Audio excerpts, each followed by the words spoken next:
Well, we're coming to your city. Gonna play our guitars and sing you a country song. We'll all be flying higher than a jetliner. And if you want a little bang in your yin yang, come along. Well, we flew through Cincinnati and we all got really happy. Grabbed a bowl of that Skyline chili along the way. Then we rolled on into Canton, scared the hell out of Marilyn Manson, and the party started happening. Hey,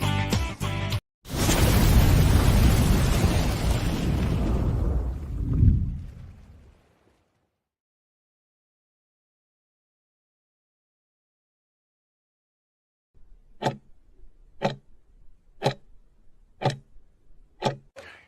Ladies and gentlemen, can I please have your attention? I've just been handed an urgent and horrifying news story. And I need all of you to stop what you're doing and listen.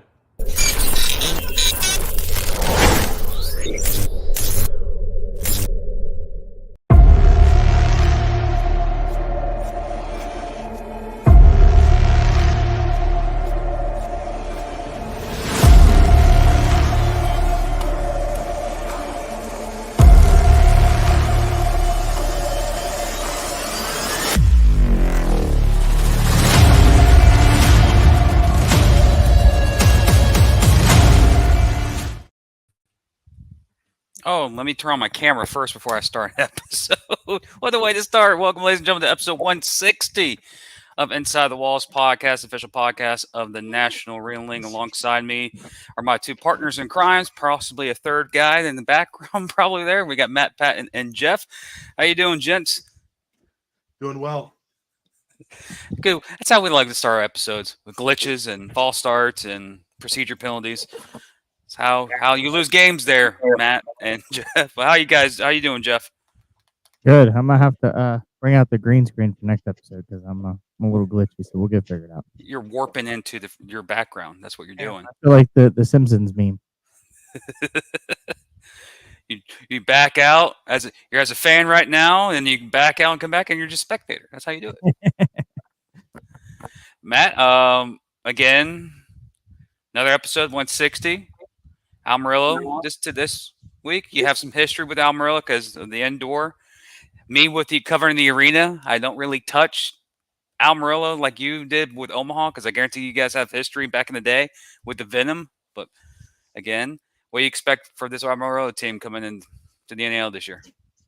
Yeah, I mean, it's going to be interesting to see them back in the same league as the Omaha Beef. Sorry about any background noise that you're hearing, but yeah, it's going to be fun to see them back in the the league with the Beef. As you mentioned, we do have a little bit of history with them. If I'm not mistaken, and I'm probably going to butcher this, but I think I'm right here. The 2017 or 2018 or 17, I believe it was, the Omaha Beef actually played against Amarillo in the Champions Indoor Football Championship game in Amarillo. And so, yeah, I remember watching that with my buddies. I was a member of the Rump Roasters at that time. So it'll be interesting to see if this team can get back to that kind of success and how quickly it'll take them to get there. And does William have a little history with Amarillo there, Jeff, or no?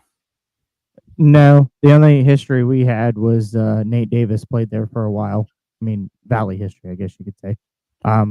But Nate Davis was actually the quarterback in that championship game against Omaha Beef.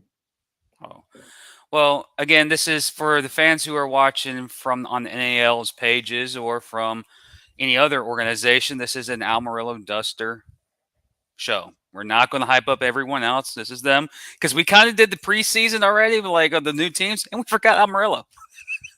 That was my bad. I apologize. I have two co-hosts. I didn't remind them. They're like, "Are we going to do an Amarillo show?" I'm like, "Oh yeah, that's right. We had to do one this." Oh, my bad. I apologize. But no further ado, let's bring in Jordan Lott. Excuse me, not Lute. What the heck am I talking about? From Amarillo. This guy knows his stuff. He's been around the block. Jordan, welcome to the show. Thank you for having me. I'm not going to take my hat off there, Ricky. But thank you for the short notice. I know I sent you an email a couple days ago, and again, the commissioner told me, say, hey, get a hold of him. He knows what's going on in Amarillo. He'll tell you, he'll answer all your questions or the questions that you can't answer. But first off, what's your mission there in Amarillo, and what's your goal? Yeah, of course. Essentially, coming into this organization, we're kind of thrown to the fire. We're about to essentially make new on something that's been around for a really long time, something that everyone in Texas loves so much.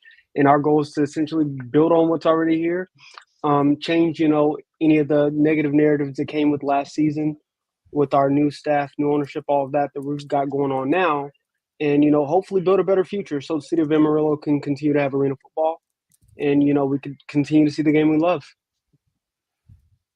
That's good.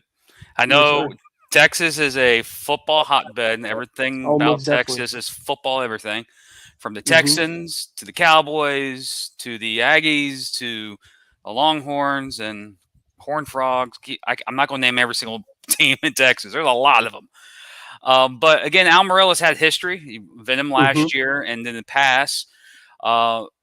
What is there any way, or are you planning, or the organization planning, trying to connect the past with the present and trying to draw more people to the facility or to the arena for your games? Yeah, and it all started with the name change to the Dusters. Not everybody knows this, but that was the original team of the team that was, or the name of the team that was based in Amarillo was the Amarillo Dusters. Played out in the AF2, which was, a sublet of the Arena Football League back then. That was actually the fan voted on name when our Amarillo was originally getting an arena football team. So in doing so, that's pretty much the best connection to the past and to our community that we can have. The name that kind of goes along with the city. And I mean, to take even a step further, Amarillo High School is the Amarillo High School Sanders. So they're the Sanders, we're the Dusters. It keeps us all together and, keeps us all as one. That's strange. There's a lot of things. Like, you go further west, the previous team that was in the league, the Warbirds, because that area is known for military. Back in the day, a hotbed for military training for aircraft. So that's why they were named that back then. And of course, you can go even down to San Antonio. You got the Gunslingers, a former NAL team that's doing well in another league, themed for this. You don't want to name something in Texas that has nothing related to Texas, because the fans won't attach to it. But I like how you guys went throwback and bringing the old back with the present. It helps create that tradition of past teams. They make the nostalgia of people like, oh, the team's back. Matt, I know you have a couple questions you want to ask this man, so shoot. Yeah, for sure. We talked about the rich history of indoor football in Amarillo with the Dusters starting back in 2004. Talk a little bit about locally, what has been like the reaction to you guys changing back to the Dusters, and are people excited? Kind of what's the reaction there in Amarillo and the surrounding area? Of course, with any change, you're always going to get some sort of pushback from people who didn't really know the history of arena football before it was the Amarillo Venom. Fortunately for us, so a lot of our community has kind of rallied behind that Dusters name, because a lot of our community was part of the building of that Dusters name. And for those who aren't really on board, they still love and support the team, because they still know deep down they still call themselves Venom fans. They still want to be a part of what we have going on here, and our goal is to keep them part of what's going on here. Jeff? So we made the change. Last year's uniforms I'll bring it up just a little bit, talk about last year. Last year's uniforms for the Venom was, they were different. They were definitely different. They were a different concept. Could we see something like that this year with the Dusters? I know it's an all new ownership and stuff, but could we see something differently with the uniforms that we haven't seen in the past? I'm going to be honest with you. Only time will tell. I don't want to give away, any secrets too fast before we do any crazy announcements or anything. But at the same time, with us going back to the Dusters, there's a chance we'll go back to that old look from 2004, 2005, 2006. There's a chance we might throw something at you guys that you have no idea and you've never seen before. So only time will tell. Yeah, it definitely, it was a different look, but the old Duster look was just, plain black uniforms with an orange stripe up the side. Very, very nice, very classy. So that's probably what I look to see from the same. And everybody has that third jersey that they like as well. Of course. I was looking at some of the old jerseys, and I really, really liked the ones I saw that had like the orange that came down the sleeves. Mhm. I don't know if you got Jeff. Did you see those ones? Mm-hmm. Yeah, those were really fun. I was looking at some old. I'm actually working on a project where I'm making the National Arena League teams on Madden 25. So I'm trying to create, my own version of stuff. So I got you guys on, but not, we're not quite done with that yet. But one thing I guess we'll just jump right into this is that, there are some critics who, they look at this and they're like, oh, cool. This is just the Venom with a new coat of paint. Right. Mm-hmm. But I know well enough to know that like you guys are trying to do some different things, right? Because maybe the Venom didn't really have the best reputation in town, that kind of thing, right? So how can you like quiet those critics and let them know like this is a different direction and this is a different organization? Of course. I mean, the answer is simple: honesty and transparency. All our fans who, were Venom fans that, felt like we hurt them in the past and things like that. We can't, change the past. All we can do is move forward with the future, give them a product that they're going to love to see, put athletes, on the stage that are local, put athletes out there that are names that they know, even Coach Trey's a guy who played for the Venom back in 2011. Our goal was pretty much, we want to get our community back behind us as much as possible. And, I think that, of course, we're going to have that support, and we already have that support in most aspects. But for those, who have anything against it and aren't ready to bring us back in yet, that's okay. We're going to be here when they're ready. And when they're ready, we're going to have a jersey waiting for them with their name on the back, something like that, so that they know that, the Dusters are still home for them. Well, I know with jerseys are like some of the biggest things you got to do. Fans interact. Theme nights are huge throughout the industry, not just selected teams. I know in Willing, people go crazy with those jerseys from military appreciation to Star Wars. I know Omaha has something similar to that. But one thing Omaha is famous for right now is the orange field, where you can't miss when you go to Omaha. Matter of fact, you don't even need lights. The field's that bright. It will keep the arena lit. That's how bright that field is. I'm saying the facts there. You look at the ceiling, and the ceiling is orange because the field's orange. It's awesome, actually. But there are little nuances. But is there something that Amarillo may want to try to do this year for the fans? What something like jersey giveaways or anything that may draw more fans to the building, or try and get the community more involved over the next couple of months? Yeah, of course. To be honest with you, there's a lot of stuff we're planning internally we haven't really released yet. So I'm not going to speak too much on it. But a lot of what we're doing is, any and everything to get our city involved with us specifically.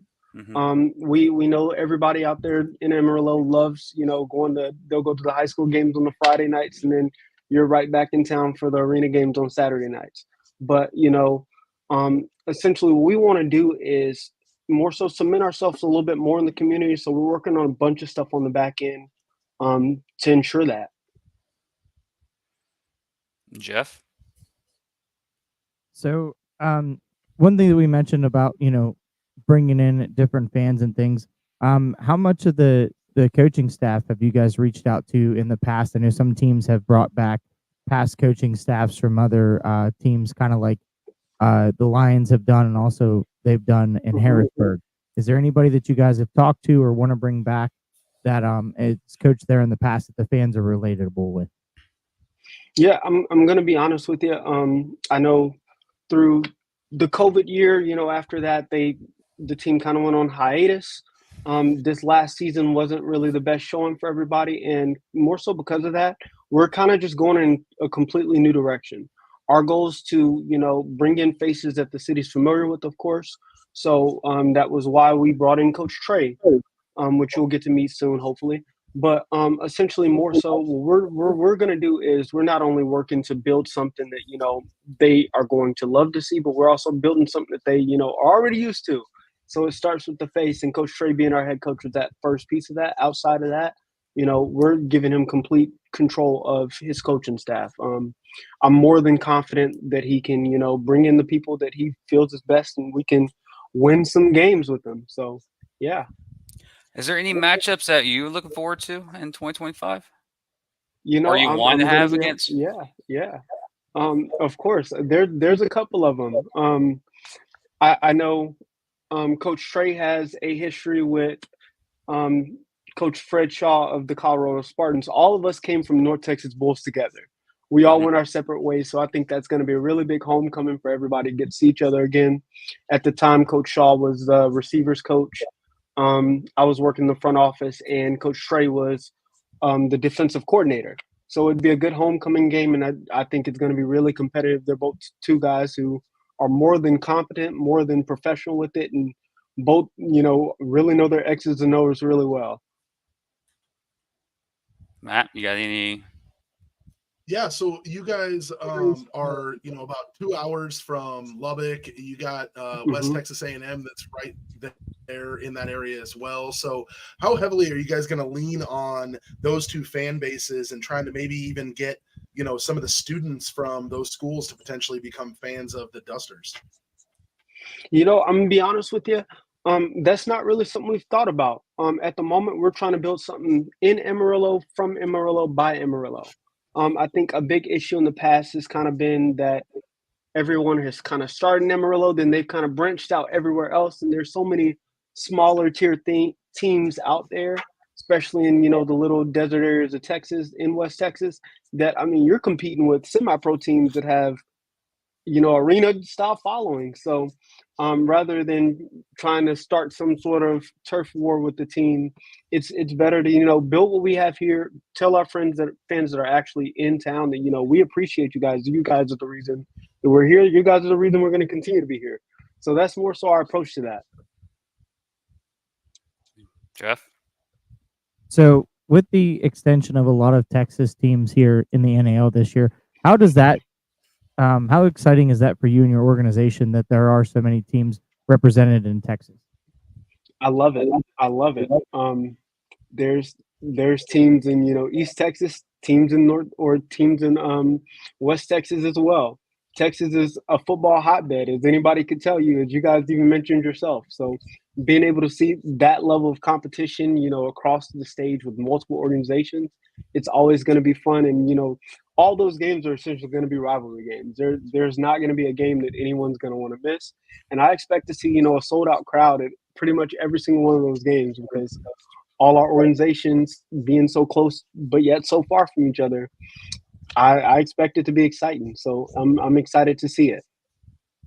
Well, Jordan, let's bring in the head coach of the Amarillo Dusters, none other than Coach Trey. If he's, well, he could be. Well, we'll keep him on screen. Give him a second.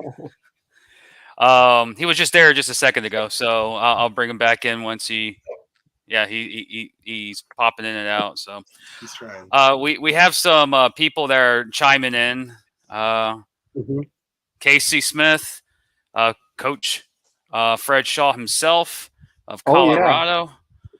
I think we had another couple of coaches chime in. Well, the usual suspects chimed in. Mhm. None other than Coach Rez of Coach Rez of Willing, and the Z's, and of course, none other than homeboy from Omaha, Matt's good old buddy Ricky, who's telling me to about. Well, I took the hat off, Ricky. Okay, I didn't realize he sent that. So yeah, we'll wait for Coach to get back on. I think he's changing Perfect, yeah. devices right now. Well, Behind the scenes. I think one thing that would be great to know, Jordan, is why you guys felt that Coach Trey was the right guy to lead this team. Yeah, of course. I'm a big believer in opportunity. Coach Trey is essentially the perfect guy from job. He's born and raised in, Lubbock, which is, like you guys said, it's right up the street from Amarillo. He's playing down there every Friday night in high school. He's a guy who had his own arena journey over, playing and coaching. He has a 17-year career. Played in the IFL, played in the CIF, has 2 rings behind him, both as defensive coordinators. It's about time that he deserves his shot to lead an organization. And, so far, I have nothing but praise for him and everything he's done. So that's why I feel he's been the right man for the job. Coach, welcome to the show. Appreciate it. I appreciate y'all having us on. Well, you have some history, especially with a certain head coach that plays in Colorado right now, and Coach Shaw. And also, you went to San Antonio. Were in North Texas. You've had a journey in this sports, this industry. How does it feel like becoming a head coach now in Amarillo? Long time coming. I've been waiting on this opportunity. Like I said last year, I wanted to coach for a team that really want to win. So I knew that Amarillo was going to need somebody, and who better than somebody from West Texas who understand the area, what football means to us around here. I also know the history of the Amarillo Dusters, dating back to the old I think it was called the NIFL. I want to say that they started out in before they went AF2. 2010, they changed to the Amarillo Venom due to the Arena Football League owning the Dusters name. So the name only changed because of the AFL, but when I seen them change it back, I liked it that because the Venom name kind of didn't match up like how y'all talk about, but the Dusters do because we're in the Dust Bowl. So when you think back to the 30s and they talk about the Dust Bowl, that's where the Dusters come from. Like he mentioned, Amarillo Sanders, which is the high school, it's all about how that wind blow and pick that dirt up out there. Mm-hmm. Well, you guys stick with history, and especially in Texas, you can't have things that don't represent the actual area. And switching the names always helps to bring back the old to the present. You've been around multiple teams. You've been around different style of teams. What is the image that you're trying to present on this version of Amarillo? Well, just some of the things that I had no control over, wherever I have coached it, I want to clean some of that up, do a couple of things different. I'm a disciplinary coach, I'm all about staying focused and understanding that we all have to, focus on the task at hand, no matter the obstacles that come in our way. So, whenever a team, you can't win a ship without going through adversity. It's a lot of people out here who believe championships just come, you're going to, rainbows and peaches, but it's what you go through on the way to the ship and what the people don't see. And that's what make it, mean so much to you. So we're going to build a disciplined team. We're going to have strong defense. All phases of the game matter to me. So we're going to make sure we build it around that. Matt. I'm just excited to see what you guys bring back. Coach, you guys are in the same league as two of the longest running professional indoor football franchises in America, the Omaha Beef and the Sioux City Bandits, kind of rekindling some of those old rivalries. So as a coach, how excited does that make you to have those two teams in your league? I mean, I coached for the Texas Revolution, so it go way back. And let's not forget that Team No South was spanking everybody before they went out. So, yeah, we're going to bring back some of that flavor. So the Coach Victor, man, my little cousin, and we coming. I'm just being real. And the way you phrased up that question, and me knowing, like, before Omaha started winning championships, they was losing to Texas Revolution. So we're going to bring back some of that and see if we can get it going again. I remember that team, and that was actually a really, really good team with some really awesome players. So yeah, I remember that very, very well. So, Jeff. So let's talk about players for a little bit. What's your recruiting look like? Obviously, Texas being a huge football town, and then all the teams that you've been a part of. What's recruiting look like for you guys? Well, I've been out here recruiting and running scouting program since 2019. So my plan was always that I was going to get in a head coaching position. So I hit the ground running, just building relationship with players in the streets at all levels. So once they announced me as the coach, I didn't even know they announced it, but I kind of figured it because my phone started going off. Inboxes, emails, text messages. So I seen y'all talking about how we had nobody signed, so we got on the ground rolling, and we handled a little bit of that this week.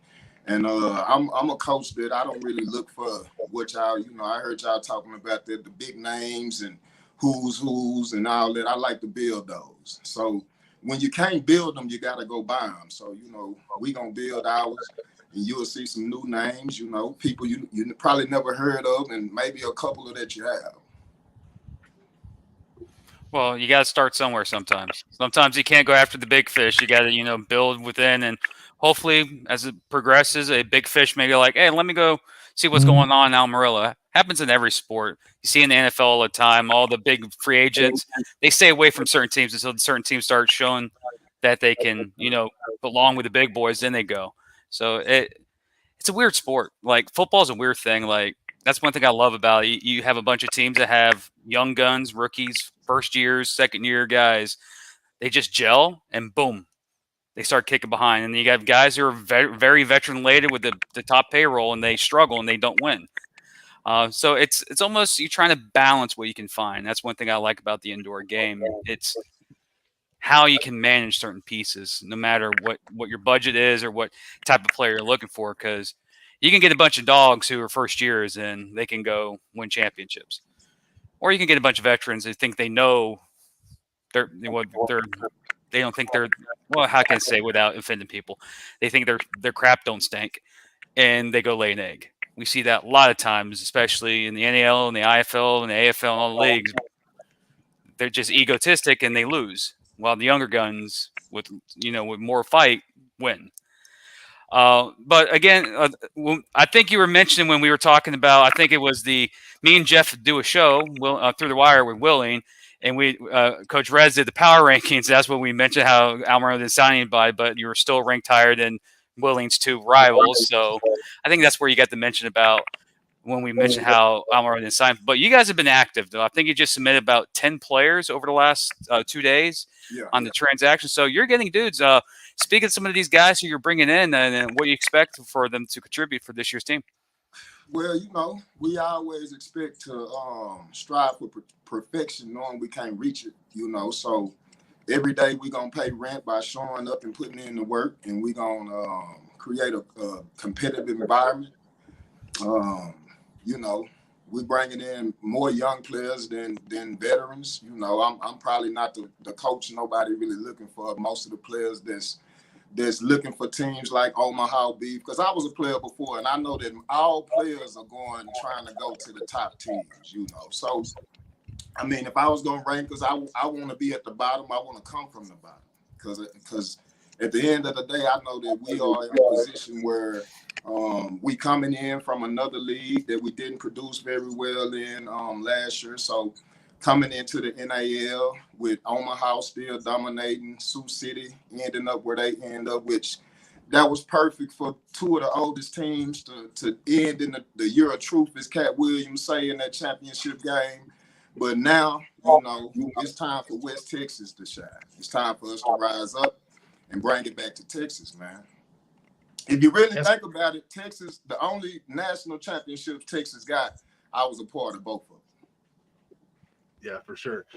So, Coach, you talked a little bit about your recruiting strategy and how, you aren't going to necessarily get the big name guys and all that. Could you talk a little bit about what the impact is of tryouts, especially for a team like yours or just in general within the indoor game? I mean, tryouts is always a big impact. Like I said, I've been doing tryouts and workouts since 2019, separate from teams, You always find something. Most of the players that we had on those championship teams, we found them in open tryouts. So if you look at our roster, and one of the guys we signed right now, Marcel Brooks, he's a tryout guy. He was on the Texas Revolution championship team. He was also on that North Texas Bull championship team. So he'll anchor my secondary this coming year. So he'll also, he can play offense. If you go back to that 2022 San Antonio season, you'll see him. He was a pretty good Iron Man. So with the amount of teams coming into the league, who are you most excited to see? I mean, we do have 12 teams now, but who's somebody that that's on your list you definitely want to play this coming season? You know, we definitely ready to line up with Colorado. We want Omaha. You know, I love to put Omaha back in the place they used to be in. You know, I was supposed to coach in Omaha in 2018 season when Coach Man went out there. So, you know, it's some things, you know, and also, you know, I kind of had reached out last year about coaching and kind of didn't like the response I got. So, yeah, of course, I got to say Omaha, Sioux City, Corpus, you know. I was out there with Jonathan Hector and Jason, you know. So we got a nice list of people that we want to see again that we haven't seen in a while, and we want to just say, you know, that's kind of how we looking at it, you know. Jordan, this is a question for you about Coach. What is the organization going to do to help Coach get the players he wants, and how to build the organization around the team this year? Of course, of course. The solution is simple. We're going to stay out his way. He already has the formula. Between, you know, I've known him pretty much before even accepting this role with the Dusters. He's been that guy. He's a preacher of the truth when it comes to the game of football. He's been the guy who, you know, I've seen time and time again. He's taken guys like Jimmy Keys, another guy who came from a tryout, and he coached them up in the. Now Jimmy's getting offers from any and everywhere, and of course he won't stick by Coach Trey's side. There's a reason for that. There's a reason that guys rally behind Coach Trey, and the easiest solution to keep, you know, the ball rolling and keep games in the W column instead of L's is, you know, give him the keys to the ship. You know, he let him drive the boat. He's earned it. He knows what he's doing. He's more than competent.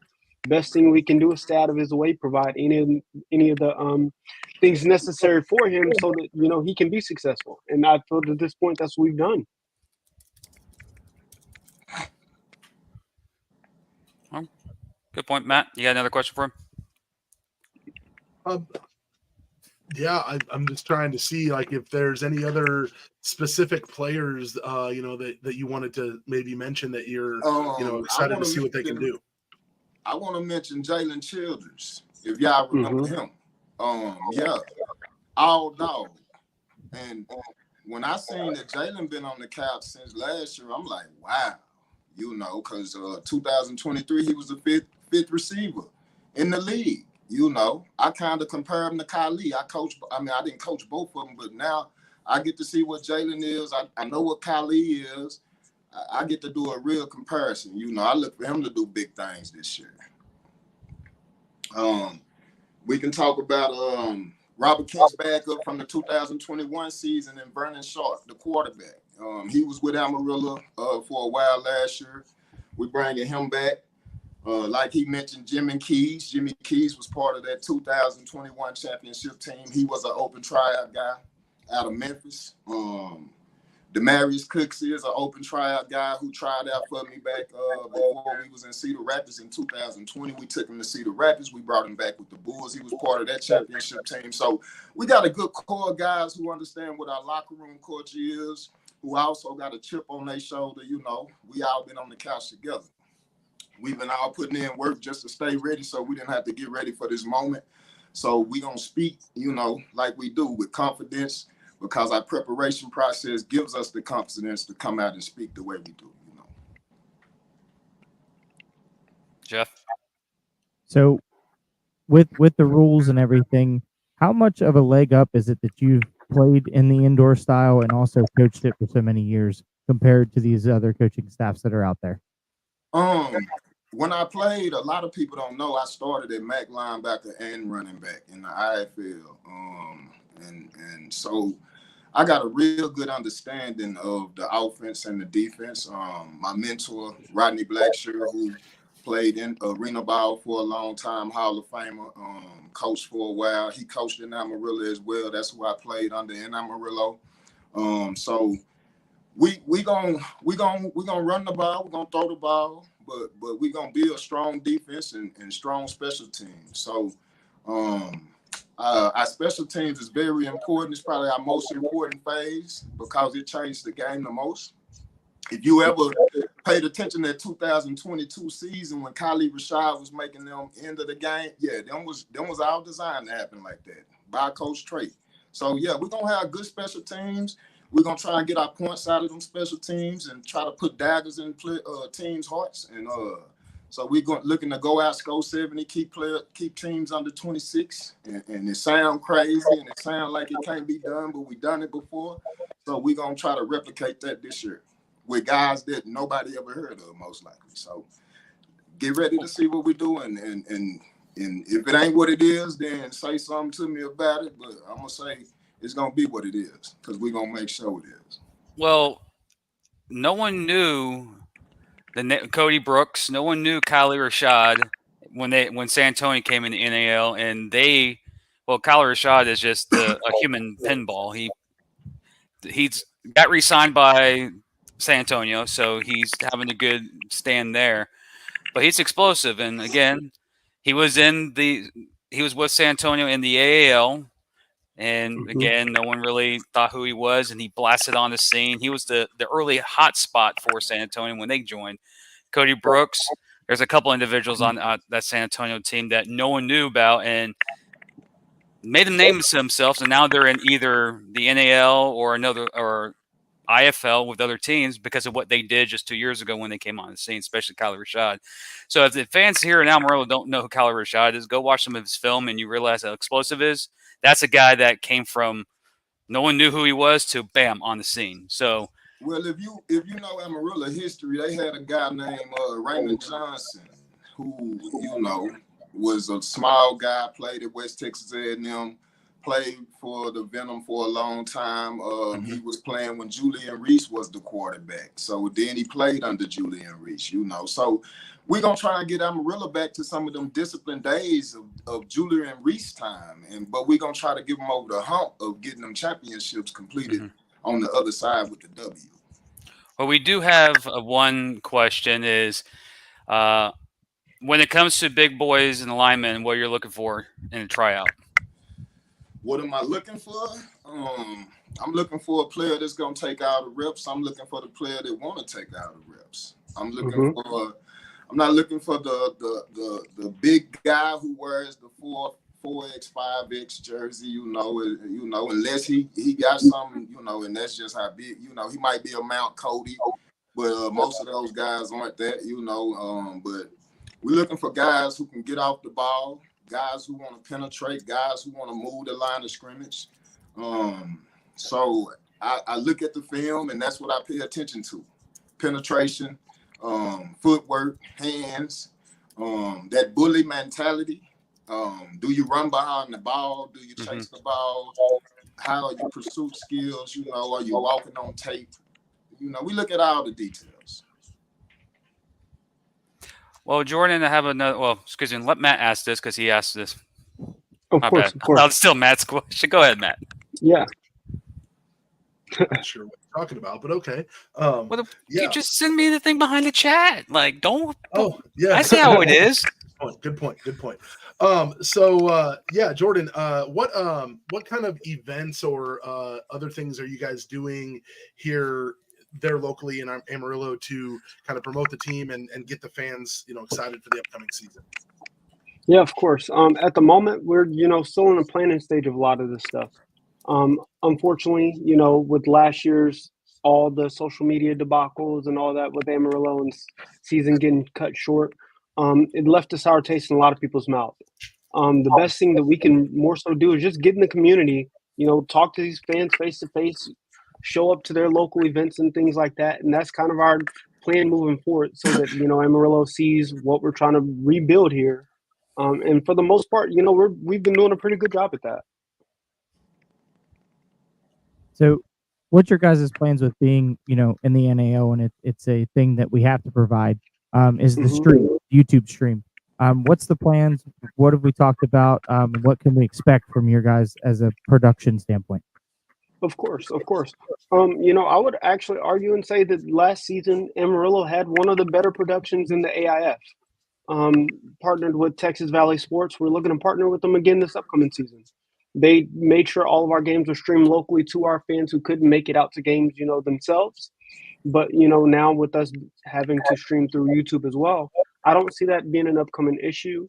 And with that being said, I think we'll fit right in, if not, excel past some other teams in the NAL as far as our stream quality. Well, production is key, as you know, to present the quality. Sometimes you got, like, William does a great production, Omaha does great production, Sioux City does great production. It brings the fans closer to the game. That's why people rather watch NFL games at home than at the arena, at the stadium, because they get more entertained at home because of the play-by-play and the breakdowns and the quirky announcers on that do their thing. Jeff's announcer for the William Miners, so that's why I said quirky. He's a wannabe Tony Romo. I'm not bashing you that bad, Jeff. You did have a Tony Romo moment, by the way.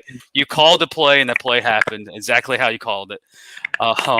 But Coach, minus the production, minus the events, what are these next couple stages over the next couple of weeks for you as a coach for Amarillo? Well, right now I'm just looking through tape to see what we got coming in. I got the grind, the shines, and everybody sending me the players that they have available right now. We know that most players are going to be looking to go IFL before they go anywhere else, so we kind of deal with some of that, with a couple of guys. I got a guy on the list that I talked to, maybe like Kerry Stark. I think Kerry Stark is one of the most disruptive defensive players in the last 2 years. But we just gonna keep our eyes on the road and keep recruiting. I'm hoping that we can find some players in the backyard right there in Amarillo. I know it's some out there because I've been watching the high school football for a while. Also, like I say, West Texas, Wayland Baptist University, Texas Tech is over this way. I live in Lubbock, so I'm not far from most of the schools. Angelo State, Abilene Christian, McMurray. I know McMurray's head coach and they offensive coordinator, so I'm gonna be reaching out to him. So, like I said, man, I've been on the ground working hard for this moment. If you go back and watch interviews I did from last year, you'll listen to me talk about how I told players to stay working. Even when you're inactive, you got to stay grinding and stay studying. So I've been studying all these coaches. They don't know who I am. I've been watching them. They could probably care less about me, and we gonna come pull some blankets off some teams' heads this year. Jordan, to wrap it up, where can the fans go to inquire tickets or buy tickets or anything or buy merch? Is anything set up for you guys? Yeah, of course. A lot of things that we're doing now, we're doing through the city of Amarillo. And all the information as far as that goes and moving forward all comes from AmarilloDusters.com. So just team first name, last name.com. That's the place to go. I mean, players inquiring about tryouts, guys wanting to know what's going on with the team, city of Amarillo fans. That's the place to go. Coach, any final words? And welcome again. Welcome to the league. Welcome to your coaching job there in Amarillo. Any final words to get the fans ready for the Dusters here in 25? Get ready for some West Texas football. I know we haven't seen it in a while, and we coming back with it. We got a West Texas boy running a West Texas team. We got to do what it do. Come watch, come support. You got family members that you think need to get back into it, and they've been inactive and doing what they need to do. Get them out there to the tryout on October 26th in Amarillo. That'll be our first tryout. So we're going to start at home and we're going to end at home. So we hopefully can get some of those guys out there and let them know that we're trying to build the team up to be in the backyard of Amarillo and build it up with what we need to build it up, what the fans want to see. And we'll get it and we'll build them up to what they need to be. And hopefully we can get them up out of here if we can. But if we can't, they always have a home here. Well, gentlemen, appreciate you guys coming on today's show. Keep working hard because in the blink of an eye will be March and we'll be actually playing football. This is what we like to call the money season. So go out there, get your team, sell those tickets, and sell out that arena. Perfect. Thank you so much for having us. Appreciate it. And ladies and gentlemen, we'll be right back after this and closing out the show. Stick around.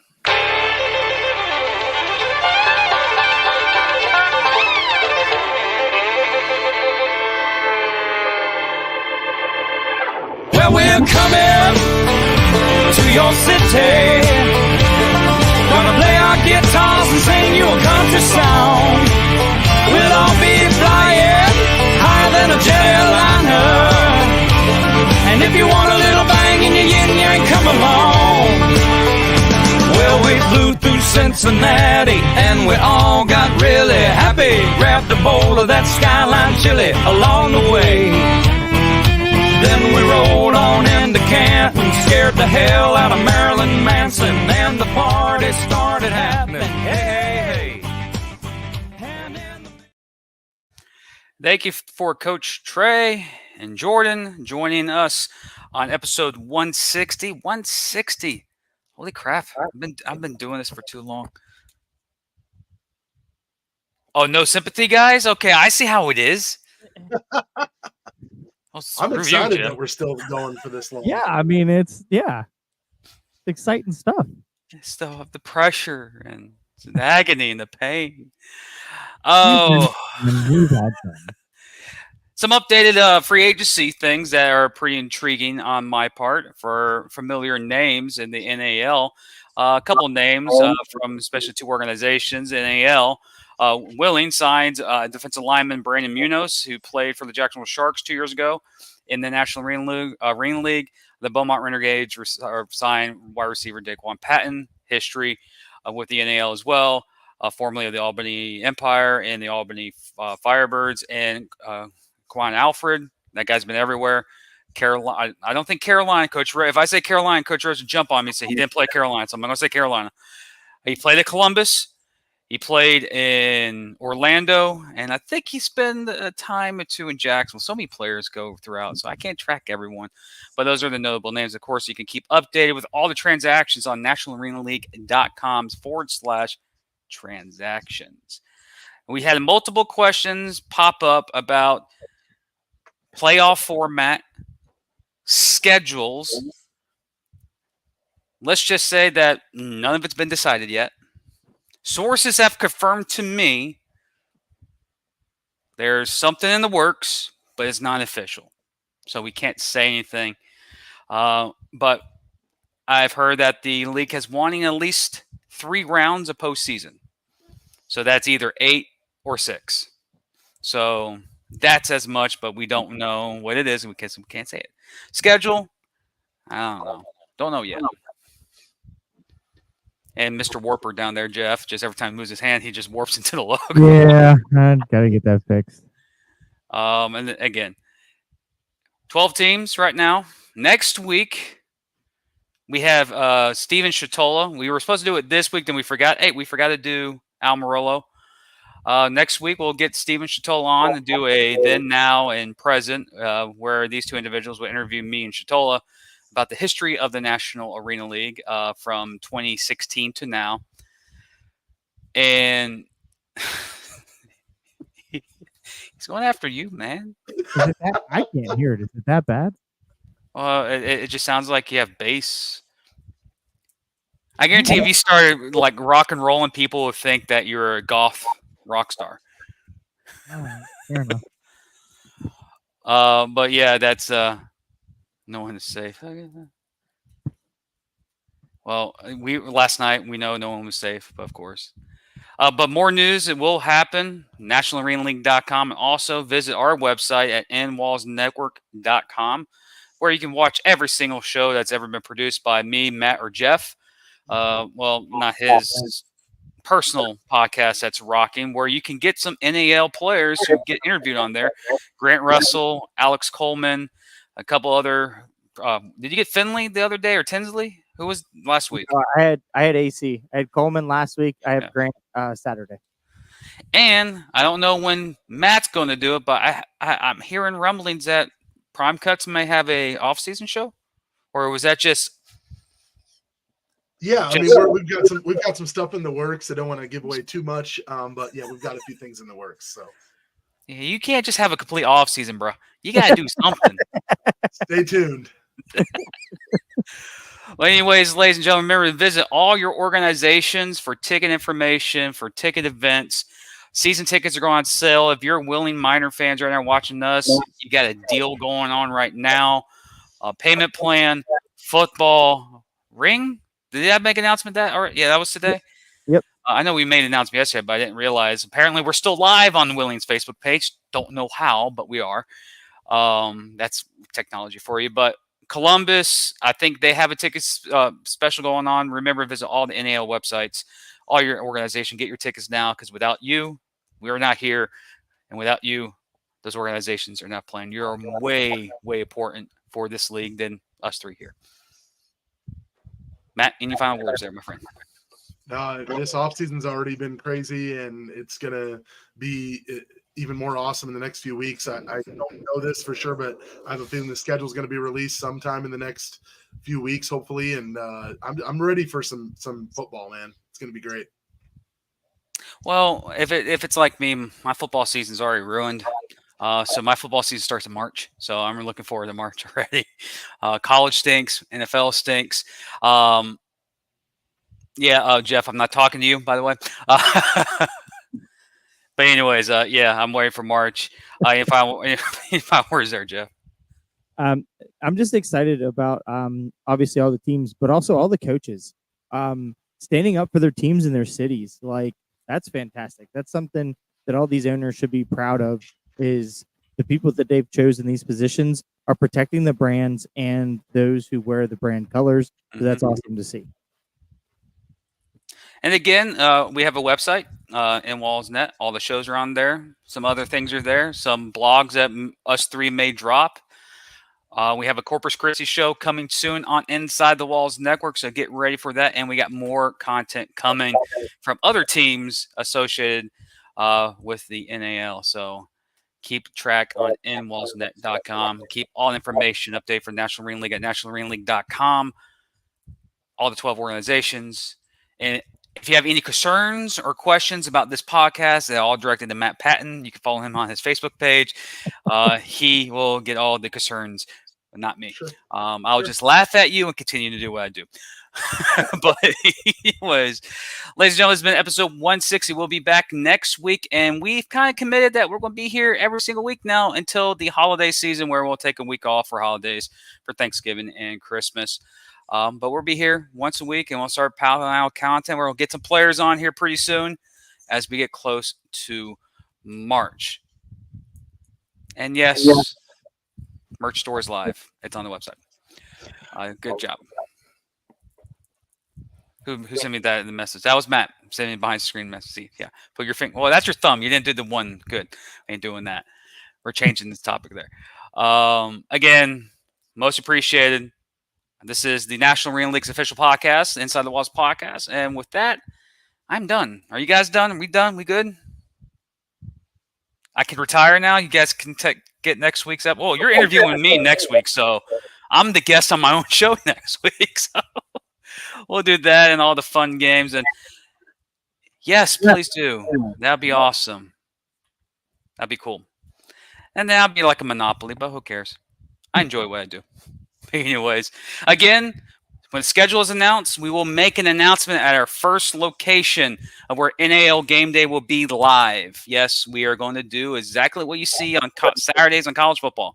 A similar show, similar setup, 2 hours or 3 hours before kickoff with the fans.